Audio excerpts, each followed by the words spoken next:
leve conhecimento a respeito desse crime para as pessoas e para quem está passando, a violência consiga identificar e sair desse lugar de vítima, né, e quem não passou que nem chegue a passar, porque conhece, sabe como identificar os sinais, sabe como pedir ajuda,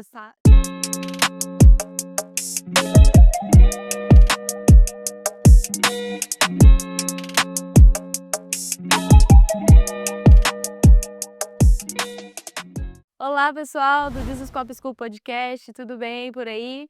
Hoje nós vamos ter mais um tempo de conversa aqui, um especial. Nós estamos recebendo uma missionária amiga e como vocês podem ver, a gente está até num cenário diferente, temos um papo muito especial aqui hoje e acompanha a gente aí. Nós estamos hoje com a Thaís, que é missionária, ela já está no campo há mais de 10 anos, deu aula aqui na School e a gente vai ter esse tempo de bate-papo com ela que eu tenho certeza que vai ser muito especial. Thaís, seja muito bem-vinda, é um prazer Obrigada. receber você aqui, foi um prazer ter você dando aula lá na School. O pessoal gostou muito da aula e que bom que a gente vai poder ter esse tempo para bater um pouquinho, Sim. né, esse papo muito especial. E aí, para começar, eu já queria que você se apresentasse, contasse um pouquinho quem é você, onde você mora. Uhum. Então, pessoal, meu nome é Thaís, muito prazer. Pra mim é um prazer, na verdade, estar aqui, né, então eu agradeço vocês pelo convite. E como você já falou, né, eu sou missionária há mais de 10 anos, tô ficando velha, gente, meu Deus, né, há mais de 10 anos aí, iniciei, em missões na Jocum, sou de Vitória, Espírito Santo, mas atualmente eu moro em Ruanda, na África, tô longe, né, vai saber quando lançar esse podcast onde que eu vou estar. Sim. Né. E falando um pouquinho sobre mim, né, eu compartilhei um pouco da minha história, na escola hoje, falei, né, que eu nunca tive essa intenção, se chamada, assim, pelo menos eu achava que não, né, missionário, mas, realmente foi o ouvir a voz de Deus e obedecer. Então foi assim que eu iniciei em missões, né, e desde então estou aqui, né. Comecei, fiz a gente chama de DTS, né, escola de, discipulado da Jocum, fiz essa escola, depois disso fiz umas outras escolas, né, de aconselhamento, escrita, e desde então tenho estado aí no campo missionário, hoje através do Instituto Basta também, né. Muito bem. A Thaís, como ela já comentou aqui, ela é CEO do Instituto Basta. Uhum. Ela vai apresentar um pouquinho o instituto, é um instituto internacional que trabalha diretamente, né, no combate ao abuso sexual e O traço ao humano. tráfico humano também. Então conta um pouquinho pra gente como surgiu o Uhum. instituto, como funciona. Sim, o instituto, né, na verdade eu não tive a intenção de criá-lo, ele surgiu a partir da missão, né, do meu trabalho missionário que eu já vinha desenvolvendo, e depois da escrita do livro, tanto que o instituto hoje carrega o mesmo nome do livro base, vocês vão ver aí na tela, pessoal. Né, que a gente esqueceu o livro, mas vocês vão ver e vocês podem adquirir. E nessa minha trajetória em missões, foi quando eu comecei a escrever, um pouco sobre o que era violência sexual, o que era abuso, porque eu também procurava essas respostas, eu não conhecia nenhum material, não sabia o que tinha acontecido comigo, né, eu sou sobrevivente de violência sexual, e foi quando eu comecei a escrever, comecei a compartilhar, e muitas pessoas começaram a se aproximar. Foi assim que o instituto ele deu vida, né, nós demos vida ao instituto, que hoje carrega o mesmo nome do livro, que é Basta. E o instituto é uma organização social, como você já falou, que atua no combate à violência sexual, ao tráfico humano. A gente atua aqui no Brasil, mas também atuamos fora. E a intenção é realmente que a gente comunique, né, fale sobre essas temáticas, sobre esses crimes, para que as pessoas elas, entendam o problema e consigam sair disso. E que o crime nem aconteça, né. Na verdade, esse é o sonho ideal, que os abusos, né, a exploração nem chega a acontecer. Então hoje a gente tem atuado através de 3 pilares, o primeiro é da educação, então isso que nós estamos fazendo aqui, né, o podcast, a comunicação é uma ferramenta extremamente importante para que a gente, leve conhecimento a respeito desse crime para as pessoas e para quem está passando, a violência consiga identificar e sair desse lugar de vítima, né, e quem não passou que nem chegue a passar, porque conhece, sabe como identificar os sinais, sabe como pedir ajuda, saiba que pode pedir ajuda, né, porque tem muitas pessoas que nem sabem que pode pedir ajuda, então a gente trabalha muito através das capacitações, treinamentos, workshops, enfim, vamos a todos os lugares que abrirem realmente a porta para que a gente fale a respeito disso, treinamos muito também a rede de proteção, né, para que realmente a gente esteja preparado para lidar com isso. Temos o outro pilar também que é de acolhimento às vítimas, então se já aconteceu o crime, a gente precisa acolher essa vítima de forma integral, então a gente oferece suporte jurídico, social, espiritual, psicológico e emergencial a essas vítimas. Então se você que está nos assistindo, você pode entrar em contato com o Instituto Basta, por todas as redes que a gente tem profissionais capacitados para poder oferecer esse suporte, né, gratuito. Então, nós estamos aí à disposição, porque, muitas pessoas às vezes também estão passando por essa situação e não sabe como pedir ajuda, né, ou como denunciar, se denuncia, como acompanhar isso no Ministério Público, né. Então nós temos profissionais preparados que vão fazer isso e vai estar ali caminhando com essa pessoa. E também temos a área do advocacy em incidência, onde a gente trabalha mais com as políticas públicas, a rede de proteção, né, para tentar não só, prender esses criminosos, né, essas pessoas que cometem o crime, fazer a lei valer, mas também pensar em políticas públicas que não vai deixar essa pessoa numa posição vulnerável. Porque às vezes a gente pensa assim: "Ah, precisamos combater esse crime", mas se a pessoa não tem comida, né, se ela não tem perspectiva de futuro, ela vai se tornar uma potencial vítima, né. Então a gente trabalha através dessas áreas e esses 3 pilares, através desses 3 pilares, a gente desenvolve diversos projetos, né. Então cada região aí, seja no Brasil ou fora, vai ter um projeto diferente, mas que tem esses 3 pilares. Que legal, muito bom. Thaís, e hoje pela manhã, né, na aula você até compartilhou com os meninos, acho que algo que entra nessa parte da educação que você comentou, é que muitas vezes a vítima, ela nem tem consciência de que está sendo uma vítima de Sim. abuso, porque talvez ela cresceu nessa realidade, no meio desse contexto.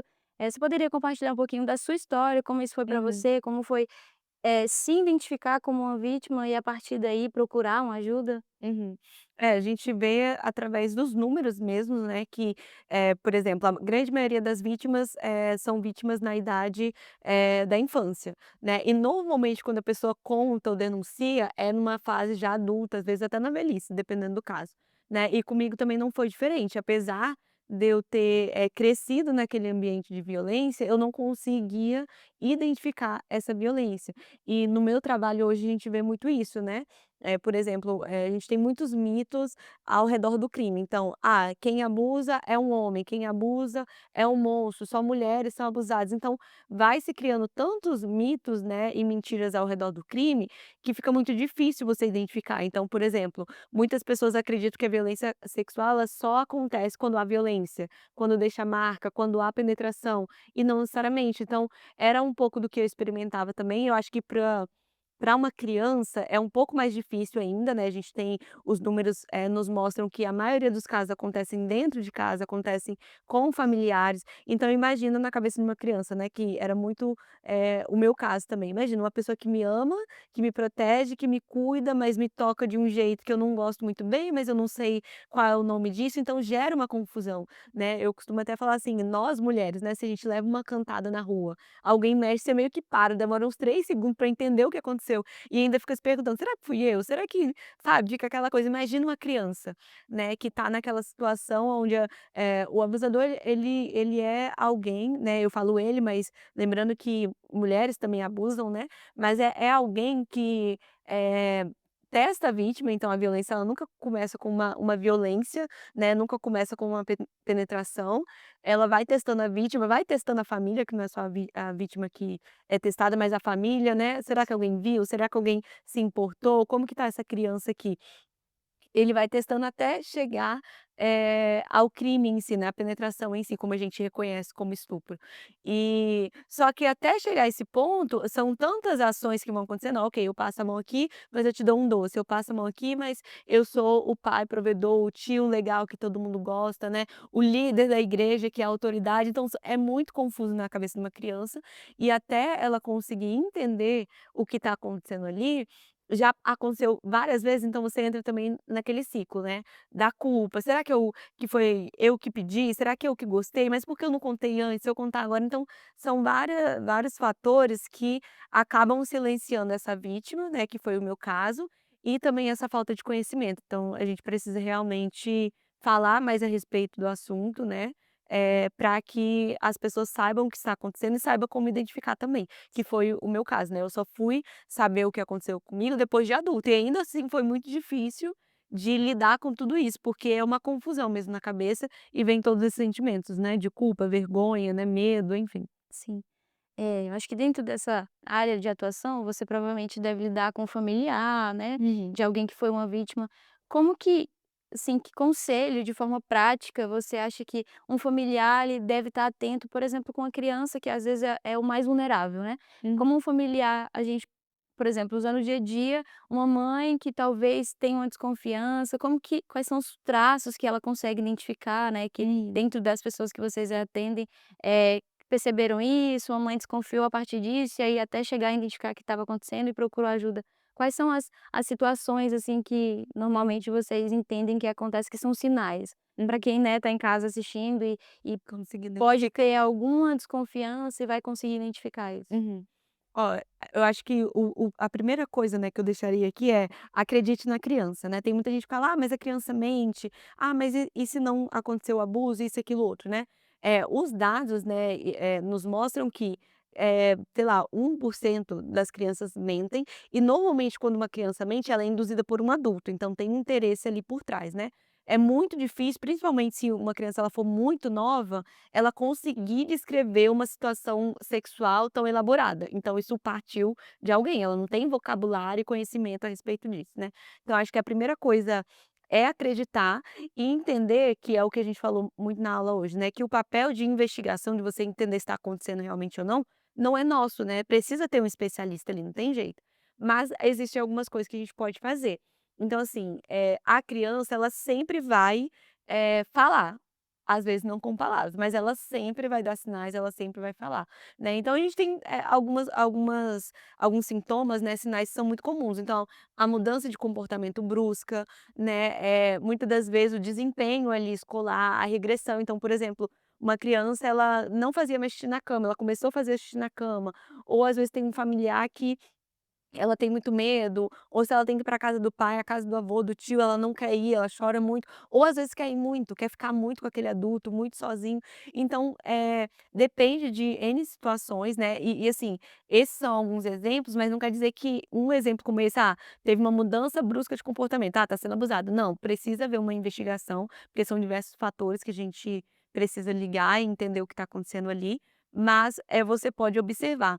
Eu costumo dizer que, acho que a melhor chave, assim, para você entender se está acontecendo alguma coisa ou não, é o relacionamento, né. A gente vê que muitas crianças são alvo da violência sexual, porque elas estão vulneráveis, né, elas não têm a atenção do pai, da mãe, da família, né, são crianças que, estão sendo negligenciadas.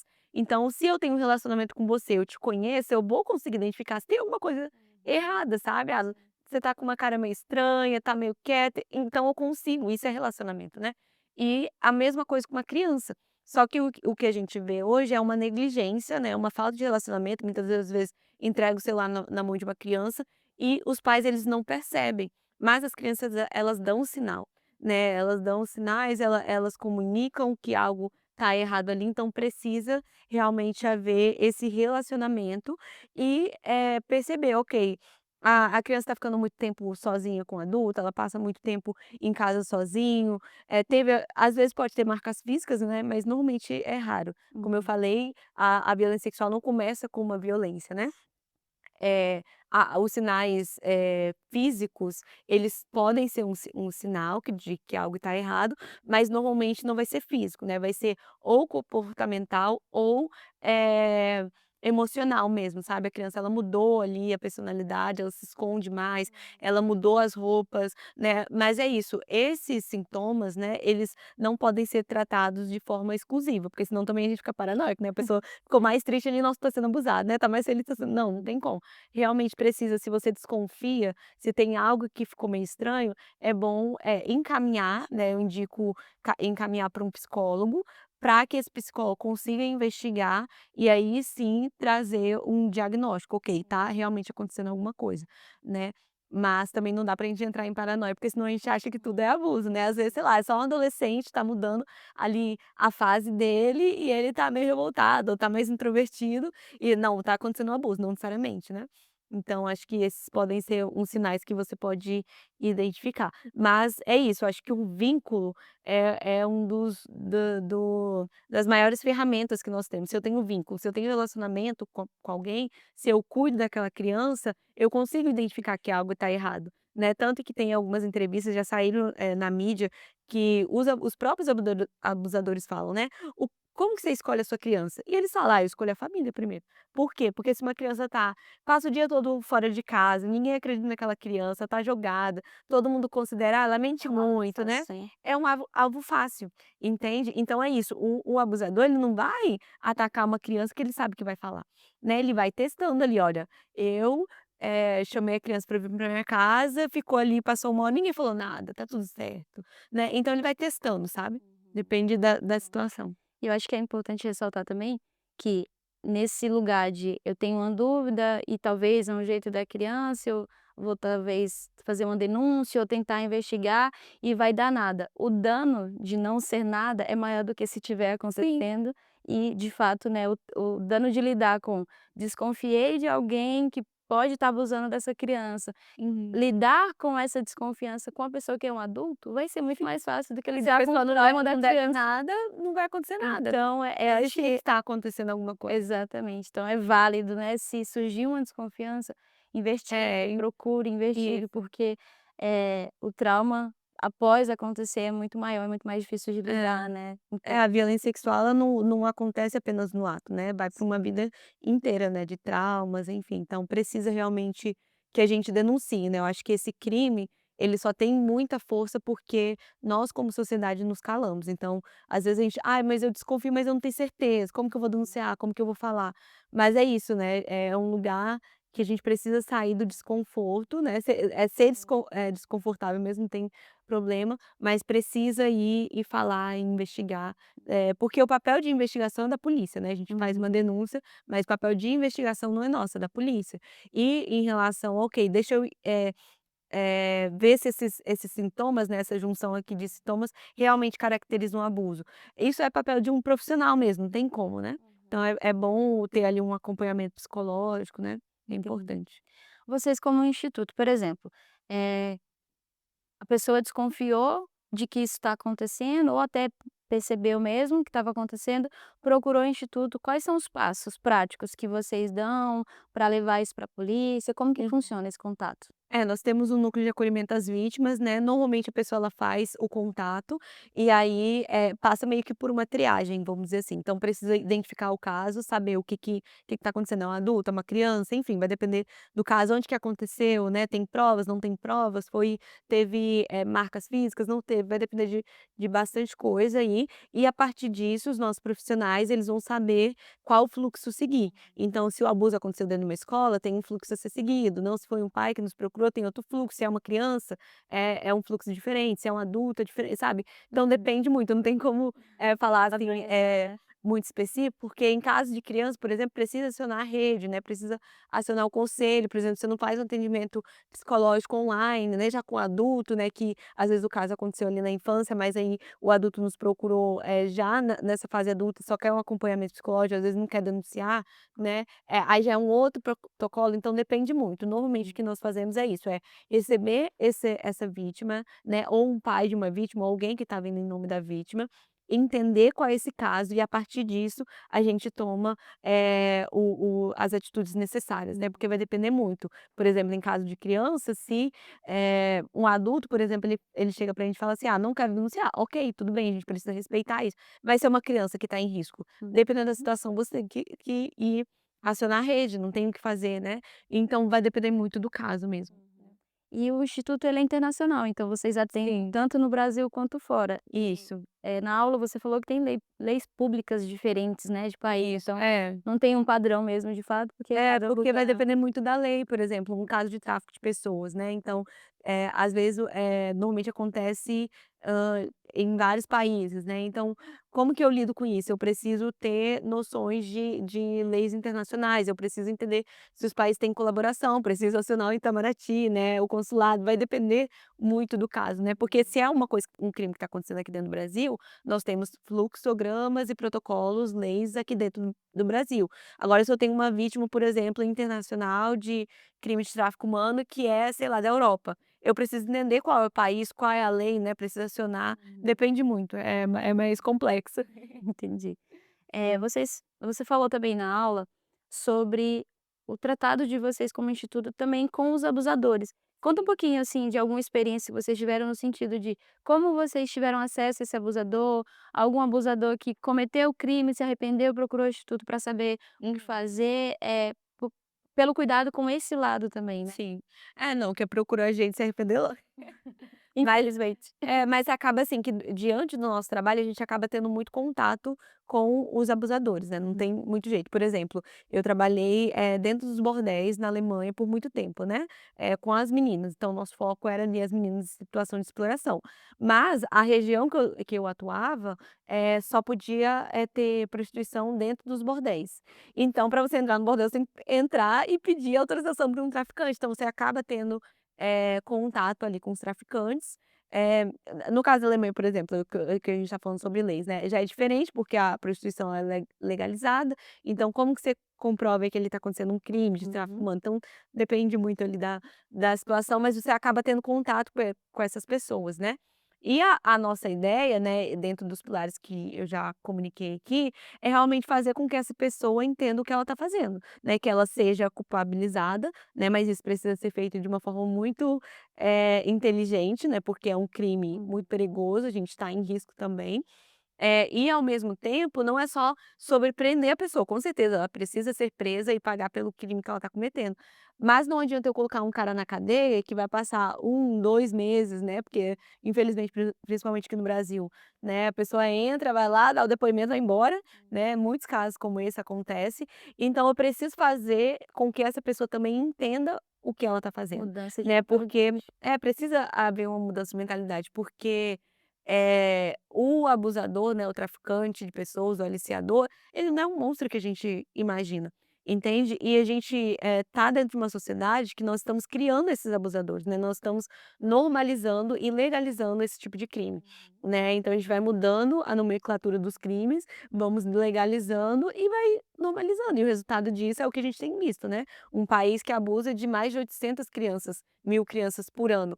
Então nós estamos normalizando isso e se não houver uma mudança de mentalidade, a pessoa ela vai presa, passa 10 anos às vezes na cadeia, ela sai e vai continuar abusando. Então eu também preciso pensar em políticas públicas que mudem essa pessoa, né. Tem pessoas realmente que não querem mudar, não tem jeito, né, mas, eu acho que a gente precisa pensar nesse outro lado do problema também, né. E como cristãos, tem a parte legal, mas tem a parte de entender que Deus ele quer alcançar todo mundo, né. Sim. E ele quer que todos nós nos arrependemos e não tem pecadinho, pecadão, né. Eu sei que é difícil falar sobre isso, como ser humano a gente quer, né, matar e nossa justiça não tem jeito, mas Deus ele também tem olhado para essas pessoas, né, então como que eu vou, atuar dentro disso em um país que existe leis, né, então é o que eu falei, não estou aqui justificando os abusadores, nem falando que eles não têm que pagar pelo crime, pelo contrário, eu luto para que eles paguem, né, mas eu também preciso pensar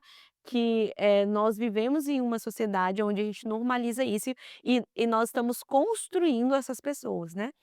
Então como que eu vou à raiz do problema? Como que eu corto esse mal pela raiz, né? É indo até eles, né, porque tem algumas pesquisas que mostram que um abusador, né, um pedófilo ativo, ele consegue abusar mais de 1000 pessoas, né, na vida dele. Então eu tenho uma opção, criar um núcleo de acolhimento e atender essas 1000 vítimas que ele está abusando, eu vou até ele e corto o mal pela raiz, né, seja, Uhum. cumprindo a lei, prendendo essa pessoa, mas também trazendo uma mudança de mentalidade. Então é isso que nós tentamos fazer, né, tanto que, eu não falo que o instituto ele não é uma organização que trabalha com vítimas de violência sexual, nós trabalhamos com a sociedade, né, todo mundo está sujeito a sofrer violência sexual, a ser traficado, né, mas todo mundo também está sujeito a se tornar um abusador. Então se a gente não muda as nossas escolhas diárias, o nosso modo de pensar, nós podemos um dia estar nesse lugar, porque o abusador não é um monstro, né. Então acho que é essa forma que nós temos tentado atuar, e é isso, né, no nosso dia a dia, dentro do nosso trabalho, né, lidando com os casos, muitas pessoas acabam, ligando ali, quem está atendendo essa vítima, né, que o próprio abusador, o traficante que está ali naquele caso, ele acaba tendo informações, né, Sim, então às vezes acaba chegando até a gente, e a gente precisa lidar com isso. Então hoje eu acredito que a educação, a mudança de mentalidade é uma ferramenta essencial, que precisa alcançar também essas pessoas, mas claro, sempre cumprindo a lei também, né. sim, sim, muito bom. Thaís, e falando um pouco do tráfico humano, né, a gente ainda tem essa realidade como uma realidade muito distante, Uhum. algo muito cinematográfico, que não acontece aqui no Brasil, acontece Sim. lá fora. Hum. Você que lidar, né, diretamente com isso, como que você percebe isso acontecendo, dentro do que vocês têm trabalhado, situações em que às vezes está acontecendo debaixo dos olhos da própria Sim. igreja, como que você lidar com isso? Como que você pode também, nos alertar a lidar com isso e talvez estar mais atento para perceber essas coisas acontecendo à nossa volta, que muitas vezes são invisíveis? Sim, é isso, eu acho que é educação, não tem jeito, né, enquanto a gente não, entender o que é o conceito do tráfico de pessoas ou da violência sexual, a gente vai continuar, cometendo erros, né, então é o que eu falei, o abusador ele não é um monstro, não é só homem que abusa ou não é só mulher que é vítima ou criança, né, então a gente precisa quebrar esses tabus, e é o que você está falando, né, o tráfico de seres humanos não é apenas acontece também dessa forma, mas não é apenas o carro preto que passa na rua, pega a pessoa, né, e bota ela para um outro país, lá no cativeiro e explora ela, não é apenas dessa forma, né. Se fosse assim, seria muito fácil da gente identificar, né. O tráfico de seres humanos hoje está em todos os lugares, é o terceiro, maior crime rentável do mundo, né. O ano passado, a última pesquisa que eu vi, rendeu aí mais de US$ 1 trilhão, né. Temos hoje mais de 50, milhões de pessoas escravizadas no mundo, então o tráfico humano, ele se modernizou, né, então não é mais com correntes que você consegue identificar um escravo, então tá em todos os lugares, né, nós temos diversas modalidades, a exploração sexual, né, a barriga de aluguel, crianças soldados, tráfico de órgãos, análogo à escravidão, enfim, tem várias modalidades, o tráfico de pessoas e muitas das vezes são pessoas que estão ao nosso lado e a gente não consegue, perceber, por exemplo, aqui em São Paulo, né. Em São Paulo a gente tem um fluxo muito grande de imigrantes, né, de refugiados. Nós temos diversas fábricas de roupa, né, é um polo aqui, né, comercial, e muitas das vezes se você entra dentro dessas fábricas, você vai ver pessoas em situação de tráfico humano. E aí, se você olha, você fala assim: "Ah, mas isso é tráfico humano?" É tráfico humano, a pessoa ela não recebe, ela está em uma situação degradante, ela não tem casa, ela não sai, não pode sair, né, recebe centavos. Então isso caracteriza tráfico de seres humanos, né. Ou, por exemplo, em relação à exploração sexual. "Ah, mas prostituição é um trabalho como qualquer outro". Tá, mas, vamos, olhar um pouco mais de perto essa situação. Essa pessoa ela tá nessa situação porque ela quer? Ela tem uma outra opção? Né, tem alguém que está gerenciando e ganhando com isso? Então quando você começa a analisar, eh as características ali, você consegue identificar que caracteriza tráfico de pessoas, né, porque é isso, o tráfico humano ele tem essa questão, do transporte, né, muitas das vezes acontece, de forma eh Internacional, atravessando, né, país para internacional, outro. atravessando fronteiras e tudo mais, mas muitas das vezes acontece aqui, né, no Brasil a gente tem muitas questões com o turismo sexual, a gente tem muita prostituição, nas rodovias, né, muitas crianças sendo exploradas, então se há uma troca, né, se existe porque eu costumo falar assim, ó, uma forma fácil de identificar, né, a violência sexual, o abuso sexual normalmente tem 2 protagonistas, né, então tem a vítima e o abusador. No caso da exploração, né, tráfico de seres humanos, normalmente tem uma terceira pessoa ali, que pode ser a mesma pessoa, mas existe um fator de troca, né, de lucro, precisa haver algum tipo de troca. Então, se eu tenho, uma pessoa que está com fome e alguém que, quer aquele sexo, né, quer oferecer um prato de comida, mas em troca ele quer algo, então isso já caracteriza, né, a exploração sexual.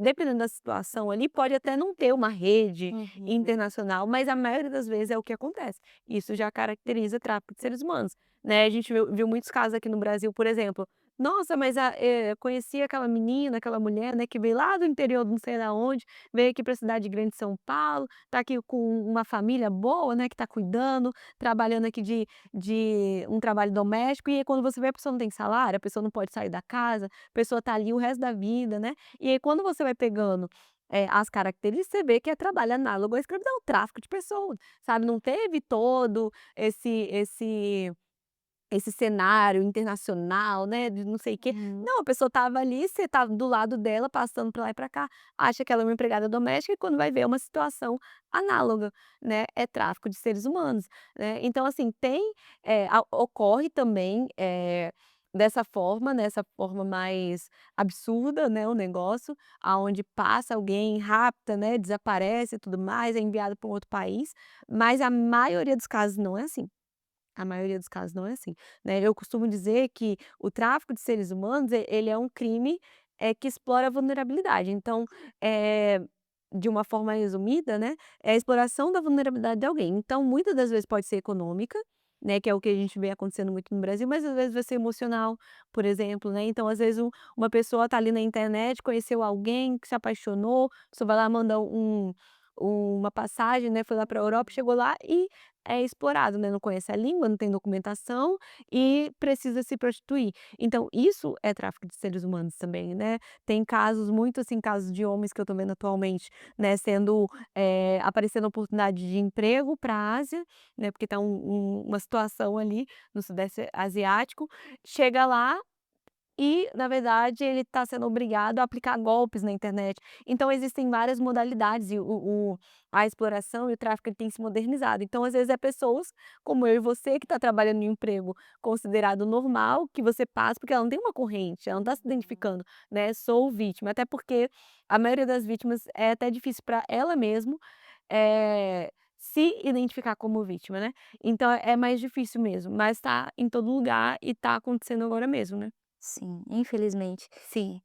Thaís, e lidar com essas situações, né, são situações muito pesadas, tanto lidar com a vítima, como você falou, lidar com um abusador ali, isso são situações muito pesadas pra gente, principalmente pra gente como cristãos, né, em ver essa deturpação tão forte, assim, daquilo que o Senhor criou o homem para ser, como a sua imagem e semelhança.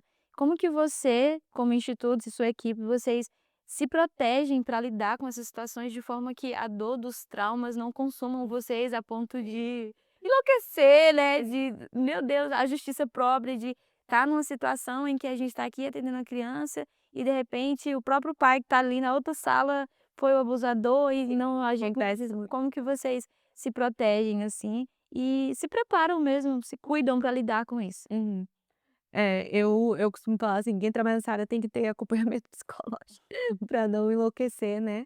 Mas eu trabalho, no ambiente cristão, mas também secular, né. Sim. E tem muitos amigos meus, principalmente policiais ou enfim, né, que eu falo bem assim: "Gen", que não são cristãos, e eu falo: "Gente, como que vocês conseguem?" Porque eu preciso ter Cristo para me apegar. Porque é isso, né, a gente vive e principalmente aqui no Brasil, né, aonde existem muitas leis, mas não são cumpridas, né, a gente vê crimes que acontece que não dá em nada, infelizmente, né, é aquilo, né. E para mim, assim, se não tiver Jesus, ele é a nossa esperança, né. Eu sei que muitas das vezes a justiça dos homens, ele não vai ser cumprida, mas a de Deus eu sei, eu tenho essa esperança, né, que vai ser cumprida. Então, pra mim, é o que me sustenta. Se tirar Deus, eu enlouqueço, falar: "Ai, taca uma bomba no mundo que pode acabar que não vai dar certo", né. Mas quando a gente tem essa base, né, eu acho que traz essa leveza de entender que, primeiro, não é sobre mim, né, eu vou fazer o meu melhor e vou tentar alcançar, o máximo de pessoas possíveis, né, eu até brinco no instituto que eu falo assim: "Olha, a gente não é polícia, a gente não é igreja e a gente não é Jesus", né, que é uma coisa que eu tive que aprender, né, Uhum. eu não tenho como salvar todo mundo. É uma área que você quer salvar todo mundo, e muitas das vezes você vai deixar muitas pessoas para trás, mas eu tenho que trabalhar isso na minha cabeça, eu não sou Jesus, né, quem tem a missão de salvar o mundo é Cristo, né. Uhum. Eu vou fazer a minha parte, eu vou cumprir aquilo que o Senhor tem me chamado para fazer, mas eu preciso entender que eu não sou Jesus, porque senão eu tiro algo que é de Deus e coloco nas minhas costas, e eu não vou dar conta, não tem jeito, né. O instituto não vai dar conta, a gente é uma ONG, né. Primeiro que o ONG não faz nada sozinha, né, a gente precisa do poder público, precisa da igreja, precisa, né, de vários outros, atores para que a gente consiga, fazer alguma coisa, e no final de tudo nós somos seres humanos, então para mim, assim, né, e para, sei lá, 99% do instituto que é cristão, tem pessoas que não são cristãs, é é Cristo também, a gente entende que nós estamos aqui dando o nosso melhor, mas que a gente não vai conseguir salvar todo mundo, e que a solução do mundo mesmo é Cristo, né, não Uhum. tem o que fazer. Eu vejo a violência sexual e o tráfico de pessoas como uma deturpação mesmo, né, da imagem e semelhança de Cristo, e para as pessoas que cometem esse crime, é o quão afastadas elas estão do Senhor, entendeu? Para você chegar a esse ponto, né, de abusar de uma criança, abusar de um bebê, né, traficar alguém, usar essa pessoa como objeto, é uma pessoa que está extremamente afastada do Senhor, né. E por mais que eu acredito que ela tem que pagar pelo crime dela, ela também precisa de Cristo, entende? Porque é só Ele a solução mesmo do mundo, então acho que para mim é isso, é me apegar, na palavra de Deus, entender que Ele tem a solução, né, e a justiça pertence a Ele, né, a justiça dele não é falha, por mais que a dos homens é falha, então eu preciso me apegar a isso. E muita terapia, eu acho que precisa ter terapia, eu acho que precisa, como cristãos, né, nós precisamos ter uma igreja que nos apoie, precisamos ser discipulados, ter alguém, é aquilo, né, chorar com os que choram, porque tem momentos que você não vai ter que falar não, né, eu acho às vezes, eu só preciso de gente pra chorar comigo, gente, é isso mesmo, vamos chorar, acho que aí você chora, né, descansa, come, né, e volta para o trabalho, não tem o que fazer. Então acho que é isso que nos sustenta mesmo, sabe, de entender que o final da história, eu sempre falo isso, né, o final, vai lá no finalzinho do livro e vê que, a vitória é nossa, né, então é crer nisso, sabe, é com essa esperança que eu caminho. Sim, muito bom. E Thaís, você compartilhou um pouquinho da sua história e entendendo, né, tudo que você atua, esse envolvimento com o social, o político, né, por causa desse chamado, que eu acho que para mim fica muito claro que tem pessoas que o Senhor vai chamar mesmo para isso. Em que momento, assim, da sua vida você entendeu isso? "Cara, o Senhor tá me chamando para isso", porque, eh, teve todo o seu contexto histórico, mas eu vejo muito que às vezes, em todos os contextos, não só nesse contexto de abuso, quando se é vítima de algum tipo de situação, a gente quer deixar esse protagonismo para o que nos fizeram. Sim. E aí, na sua história, eu consigo ver você dar o protagonismo para o Senhor. Eu Uhum, vejo o evangelho redimindo a minha história, e agora o protagonista da minha história não vai ser o que me fizeram, uhum. vai ser o Senhor. Em que momento que você identificou isso de: "Cara, o Senhor está me chamando para isso, e eu vou me envolver nisso", porque eu vejo muito assim que para alguém, né, no seu lugar hoje, de tudo ouvindo um pouco mais da sua história lá na escola, eu tenho muita clareza disso, de que o Senhor separou você claramente para isso. Em que momento você identificou isso? Uhum. Eu tem muita gente que pergunta: "Ah, você trabalha com isso porque você sofreu violência sexual?" Eu sempre falo: "Não, gente, eu trabalho com isso porque eu ouvi a voz de Deus e obedeci", é basicamente isso, né. Assim, eu sempre falo sobre isso, né, pra você mudar o mundo não precisa ter muita coisa, porque às vezes a gente entra em crise, principalmente missionário, né, qual é o meu chamado, qual é a minha vocação e tudo mais. Não, nosso chamado é adorar o Senhor, né, servir a Ele, e Ele vai nos dar ferramenta, né, vai nos dar os nossos talentos, nossos dons, pra servir Ele, né, dentro do nosso melhor e tudo mais. Eu creio, assim, que a minha história ela contribui para a autoridade que eu tenho na área, para a identificação, até para que as pessoas se aproximem, eu entenda um pouco mais o contexto, mas eu tenho, assim, plena convicção que eu não trabalho com isso porque eu sofri. Porque tem um monte de gente que sofreu violência sexual e não trabalha com isso, né, não tem não necessariamente, isso. Eu acredito realmente que é porque eu ouvi a voz de Deus, entendi que era isso e obedeci, né. E esse momento para mim, eu até compartilhei na escola, veio muito desse, meu chamado missionário, né, foi dentro da missão que o Senhor falou: "Ok, ó", lá no iniciozinho, né, quando eu ainda estava sendo tratada, né, curada e tudo mais, não tinha muita clareza daquilo que Deus ele tinha específico, já vinha muitas questões, né, para mim, mas eu acho que quando eu fiz a escola de aconselhamento, né, tive experiência até mesmo com os abusadores, que foi que eu entendi, ok, eu preciso ir à raiz do problema, né, eu quero trabalhar com isso, é isso que Deus ele tem me chamado e me capacitado, e eu falo que eu tenho tanta certeza, né, porque, por exemplo, eu trabalho em situações muito perigosas, né, e o pessoal fica: "Você não tem medo não?" Eu falo: "Não". Às vezes eu assim, às vezes eu tô num lugar super seguro, eu tenho mais problemas se eu estiver dentro de um bordel numa noite escura, uma loucura, eu me sinto segura, eu fico assim: "Nossa, esse é o meu lugar". É até estranho falar isso, né, mas eu acho que é isso, né, quando o Senhor ele nos chama, ele nos dá a capacidade, nos dá, ferramentas para que a gente consiga cumprir o chamado dele, né. Eh e é isso, ele é o maior interessado em cumprir a missão dele, então ele não vai dificultar, né, a gente tem esse problema como missionário de pensar nas finanças, por exemplo, né. Sim, Cara, se ele tá te dando uma palavra, ele vai suprir, ele vai trazer as ferramentas para que você cumpra aquela missão, porque é de interesse sobre dele, ele, né. né. Então, acho que para mim vem muito disso, assim, eu entendo que é o meu chamado, a minha história, ela complementa também, não acredito nisso: "Não, você sofreu abuso porque Deus tinha esse chamado", tem nada a ver gente, que não coloca a culpa em Deus, tem muito disso. "Ai, não, Sim, você, sei é. lá, né, teve um acidente porque Deus queria te usar", Uhum. não tem nada a ver nisso, né. Deus ele consegue nos usar sem que essas coisas, Sim. tivessem acontecido. Isso Ele é não culpa precisa fazer com que a gente passe por isso é coisas, culpa unicamente do principalmente homem, né, é o nosso pecado que, faz com que essas coisas aconteçam, né. Mas o Senhor, ele pega, né, essas coisas e transforma para a glória dele, né. isso. Então a minha história ela ajuda, e tem muito disso também, né, eu ouvi uma frase que acho que tem um pouco a ver com isso, que fala assim: "A necessidade não faz o chamado", né. Não é porque tem uma necessidade que fez o meu chamado, é a palavra de Deus que faz o chamado. Eu acho que como missionário a gente tem muito disso de fazer, fazer, fazer, né, igual toda hora chega: "Ah, então você tinha que pegar esse projeto, você tinha que ir não sei aonde, ai vem pra cá". Demanda sempre vai ter, né. Sempre vai ter, né, e Jesus já falou sobre isso, sempre vai ter alguém, sempre vai ter os pobres, sempre vai ter uma violência, alguma coisa, mas o que define o nosso chamado é a palavra de Deus. Eu acho que é isso que nós precisamos, não é a minha história, não é as minhas circunstâncias, né, porque as circunstâncias mudam, a nossa realidade muda, se eu for por isso toda é isso, né, eu vou ser jogada ao vento, cada hora eu faço uma coisa, o que que tá na moda hoje, né, eu vou fazendo, então preciso ter uma palavra de Deus, e para mim acho que foi o que definiu o meu chamado, né, eu tive uma experiência com o Senhor, ele me deu uma palavra e eu obedeci. Foi basicamente isso. Muito bom, muito bom. E agora falando, assim, de uma coisa melhor ainda, né, Deu uma vamos sair desse alegrada. contexto, né, para dar uma alegrada.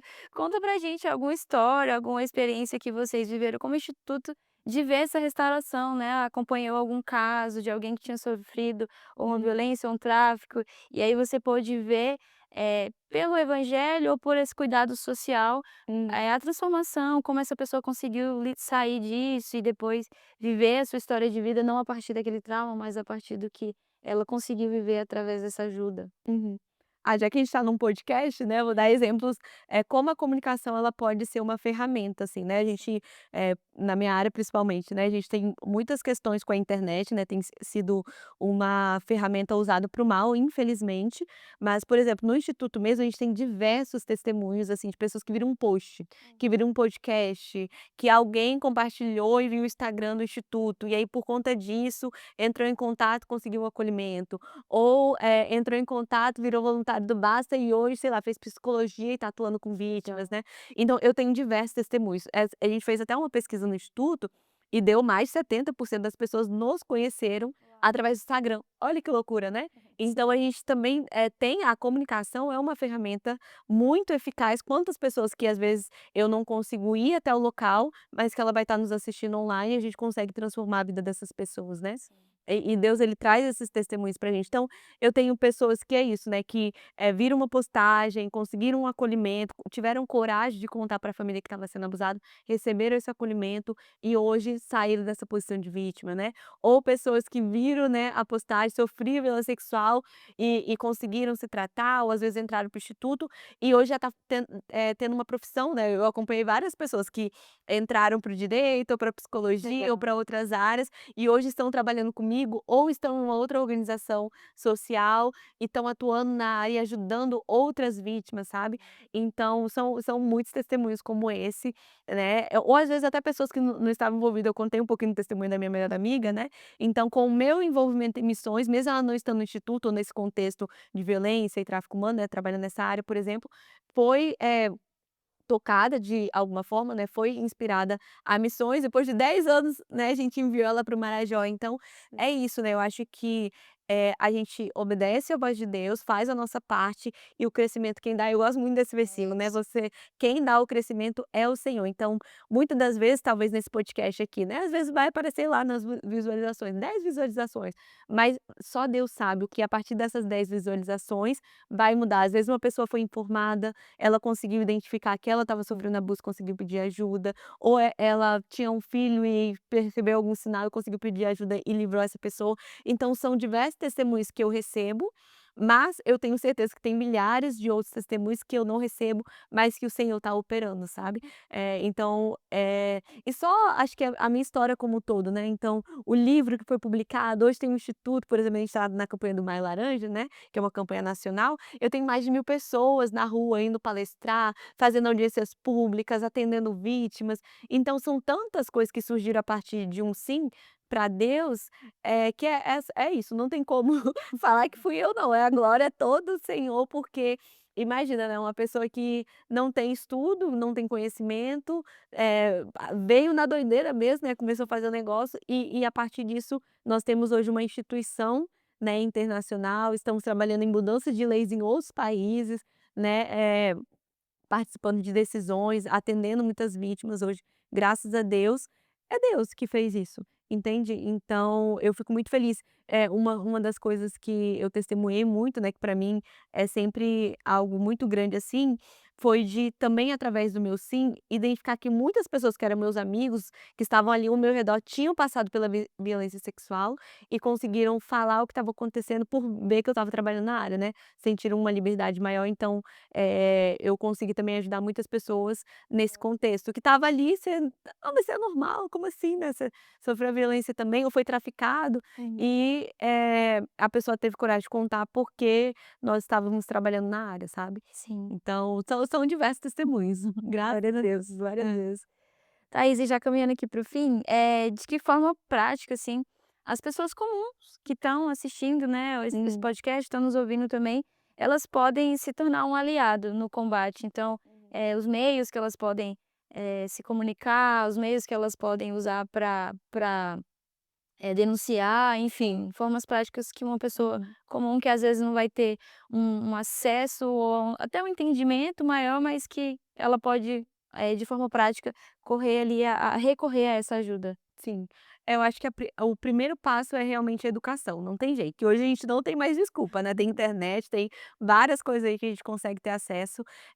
A violência sexual, né, eu compartilhei um pouco dos dados na escola, é um problema de todos, não tem como fugir, assim, é mãe e pai que tem que ensinar. Gente, os abusos acontecem dentro de casa, né, não tem como. Todos nós precisamos ter um mínimo, você não precisa ser especialista na área, né, como eu falei, papel de investigação é da polícia, né, um atendimento ali psicológico é do psicólogo, então você não precisa ser especialista na área, mas o mínimo a gente precisa saber, não tem jeito. Então acho que o primeiro passo prático é tentar conhecer um pouquinho, né, joga no Google, no YouTube, né, nas redes sociais, tem muitas informações, tem muitas organizações que têm atuado na área, igrejas que têm falado sobre isso, né, pessoas que têm falado.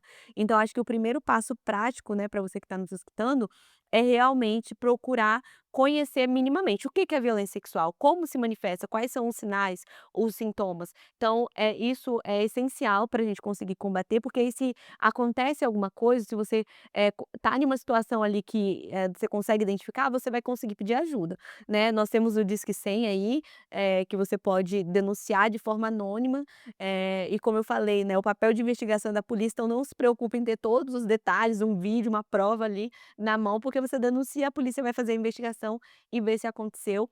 Mas esses 2 papéis eu acho que é essencial de buscar conhecimento mínimo, não precisa ser especialista como eu falei, na área, sabe, e de entender que nós como sociedade, e é lei hoje no Brasil, né, a lei em Borel tá aí para isso, se você desconfia, você precisa denunciar. Então a gente precisa sair dessa posição, passiva, né, e começar a proteger mesmo as nossas crianças, né, adultos também, que são violentados, e fazer a denúncia, não tem jeito, tem medo, né, não sabe muito bem o que fazer, denuncia, né, de forma anônima e deixa que a polícia faça o papel, porque também se não tem é isso, né, eu converso com muitos amigos policiais, eles falam: "Thaís, se a pessoa não denuncia, eu como policial não posso fazer nada, não existe o crime". Então, gente, se não tem denúncia, não tem crime, por mais que a gente sabe o que está acontecendo, se não está ali registrado, não tem crime, né, e se não tem crime, não tem políticas públicas, não tem política pública, não tem investimento. Então olha como é um ciclo, né. Então a gente precisa, eh, aprender sobre isso. Então, por exemplo, se você tem uma igreja, né, é de uma igreja, chama alguém para ir falar sobre esse assunto, né, vamos quebrar esse tabu que não pode falar de sexo, as crianças sabem mais do que a gente sobre isso, precisamos falar, mas com uma perspectiva bíblica, né, a gente tem medo porque a gente deixa que o mundo fale, né, a respeito de um assunto que nós como igreja deveríamos estar falando. Então acho que o conhecimento é o primeiro passo prático, o segundo é denuncie se você desconfia, não se você sabe, tem provas, mas se você desconfia, denuncie. E talvez, né, apoiar organizações, projetos que trabalham com isso, né, organizações missionárias, igrejas, pessoas que têm atuado e às vezes: "Ah, mas eu não tenho dinheiro para doar", não tem problema gente, né, você pode divulgar. A gente compartilha tanta besteira na internet, Sim. né, então às vezes uma divulgação, ajudaria muito, né, leis passarem, né, serem aprovadas. A gente sabe que, infelizmente, muita coisa acontece hoje através da internet, então você coloca uma pressão, se todo mundo está compartilhando, a gente consegue fazer muita coisa. Então, o compartilhar, o você sentar em uma mesa, conversar com os seus filhos, isso é educação sexual, isso é proteção. Acho que, não precisa, né, ser um missionário igual a mim, largar tudo, né, ou entrar para a Polícia Federal, não precisa disso, né. Se você tem um chamado, faça, né, com excelência. Mas, minimamente, né, sendo um ser humano íntegro, né, com caráter, você já está combatendo o abuso, não assistindo pornografia, né, não compartilhando, essas imagens e entendendo que isso faz parte de uma rede de exploração e se você acha normal algumas coisas, você está contribuindo para que pessoas sejam abusadas, pessoas sejam exploradas, então a gente começar a ter mais consciência do que a gente está escolhendo no dia a dia, né, porque a música que você ouve, a roupa que você veste, as atitudes, né, que você vai escolhendo ali no dia a dia, contribui para que esse tipo de crime aconteça, né. Então, o respeitar uma mulher, né, ensinar o seu filho que você não deve bater, que o corpo de outra pessoa não é um objeto, tudo isso é prevenção à violência sexual, Sim. né, prática de forma E dá prática. pra fazer isso sendo pais, dá pra Com fazer certeza, não precisa sendo ter um monte de um informação, né. membro de uma igreja, você não precisa ser um pastor. Só precisa ler a Bíblia, gente. Você lendo a Bíblia, você já está mais que meio caminho andado, né. Então, só você sendo um ser humano íntegro de caráter, entende, vendo, o outro, né, como alguém que tem mais semelhança de Deus, você já está mudando o mundo, né, não precisa de Sim, muito. sim, muito bom. É simples, né, é mais A simples do gente que que complica. exatamente, é muito mais simples do que a gente imagina contribuir com isso, né. Sim. Thaís, e para finalizar, se você pudesse deixar uma mensagem no coração de alguém que talvez está nos assistindo agora e foi uma vítima ou tem sido uma vítima, né, e pensa assim: "Ah, mas eu não tenho mais o que fazer, a minha vida acaba aqui porque eu não posso fazer nada", algo que você poderia me deixar de mensagem para o coração dessa pessoa, Hum, para que realmente ela entenda: "A minha história ainda não acabou ali, sim. aqui", deixa uma mensagem. Olhar aqui pra cá.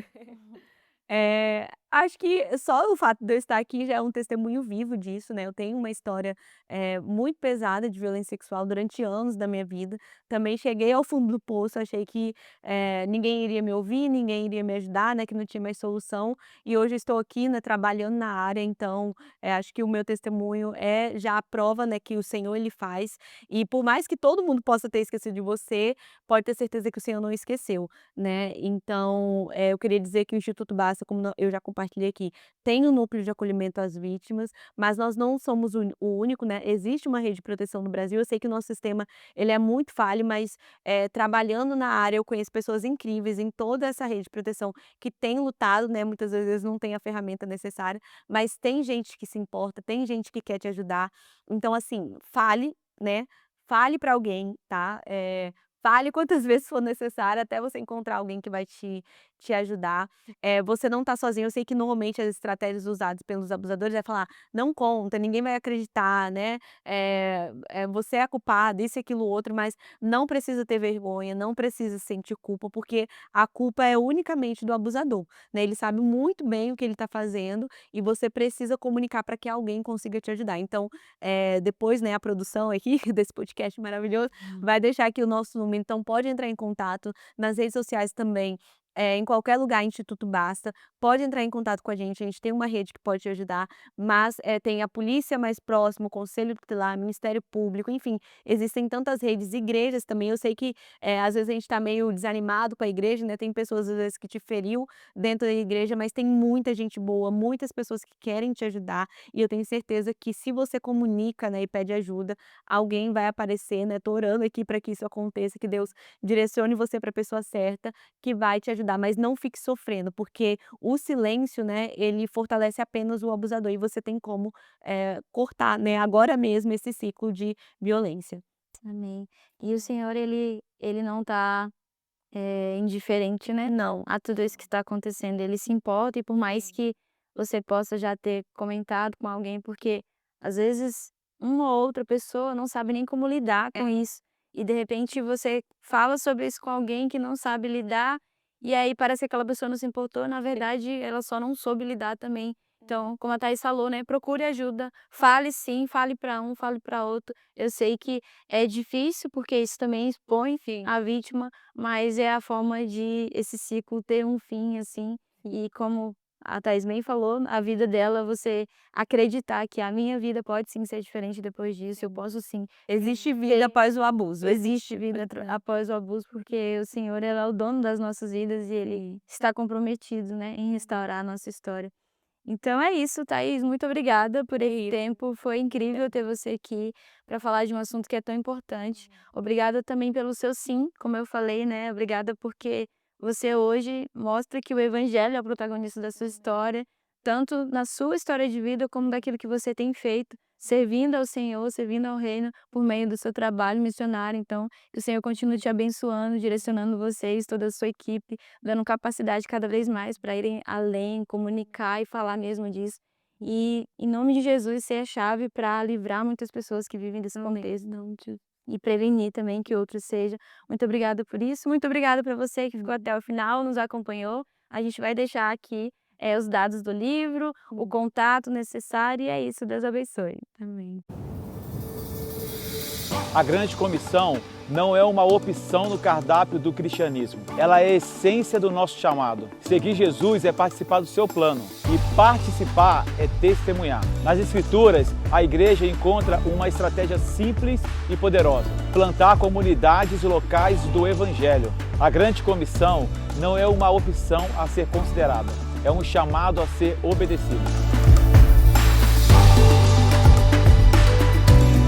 Nós estamos preparando pessoas que dizem: eu vou para o campo, para as nações, para onde Deus apontar. E também aquelas que dizem: eu fico, para servir com intensidade a sua igreja local, o seu bairro e a sua cidade. Afinal, missões não se trata só de geografia, mas sobretudo de obediência. Suficiente, santo e soberano. Deus não necessita, Ele convida. Não por falta, Por amor. não por peso. Por graça. Você está preparado?